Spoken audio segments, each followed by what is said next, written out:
I'm Elizabeth Eaton, the presiding bishop of the Evangelical Lutheran Church in America, and I'm here with two dear interreligious colleagues talking about life in the time of COVID. I'm Rabbi Rick Jacobs, president of the Union for Reform Judaism. I am Sayyid Muhammad Saeed. At present, I am the president of Islamic Society of North America. As Jews, As Christians, and as Muslims, we stand stand together in the midst of this global pandemic. pandemic. What does it mean to be entering into these holy days of Passover, Holy Week, and Ramadan in the midst of a global pandemic? This year, more than ever, during this time of the global pandemic, we need the festival of Passover.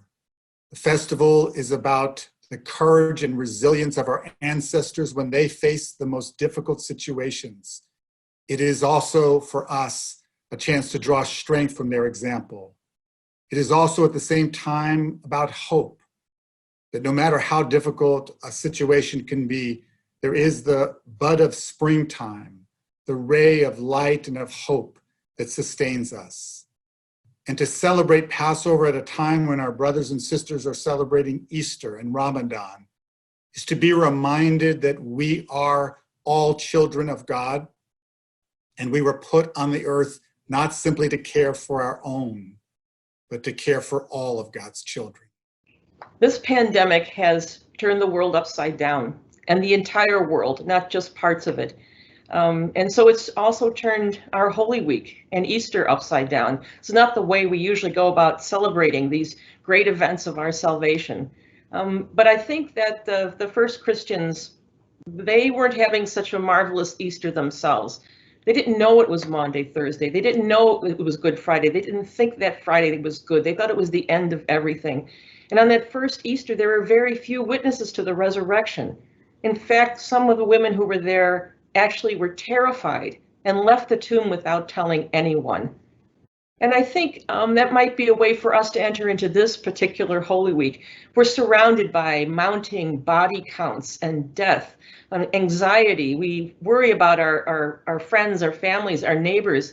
And yet now we have a chance to slow down and stop and realize that the whole point of that first Easter, the whole point of that first Holy Week, was to bring about the reconciliation of the world, the reconciliation of peoples together. The global nature of Ramadan will still be celebrated and experienced.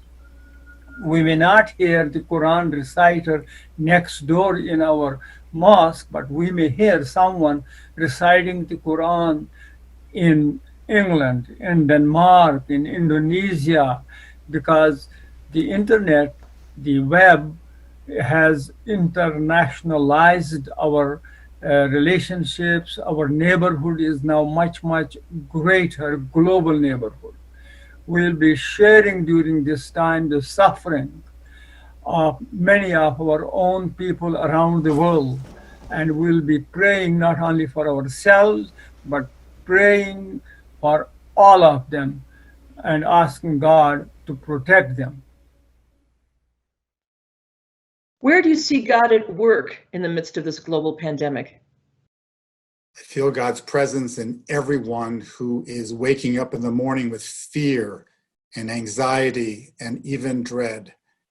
The God who sustains us, particularly in this difficult moment. I feel God and see God in the love and care of the healthcare workers and all those who are extending themselves not just to worry about their own family, but to extend God's love to all those who are in recovery or those who are facing the illness head on. This is an opportunity for us to emphasize the human global brotherhood and sisterhood, to emphasize that all humans are one family. We have to show a discipline. We cannot attribute it to some ethnic group, to some racial identity, to some geographical people, that they are responsible for us. And that's what's happening. And we should not do that, because that would be totally against the very spirit of Islam, very spirit of what we want to be. I know one change and one way I've seen God showing up in my own life is that I'm now becoming more aware of those people who were invisible to me. The people who bag our groceries, the folks who deliver meals to our homes, the people who clean our buildings and clean our streets. That's not considered a very high-powered job, but now we realize and can see in very significant ways that they're actually making our lives possible, and we should never let them become invisible after this is all over. Our beloved Prophet Muhammad, he said, Al-Khalqu kulluhum ayalullah. The entire human family is the family of Allah.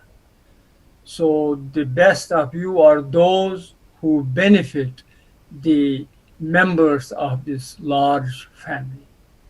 And also, who would ever have thought at the beginning of Holy Week, at the beginning of Passover, in the month when Ramadan falls, that a Christian, a Jew, and a Muslim would come together to pray for each other and for each other's communities.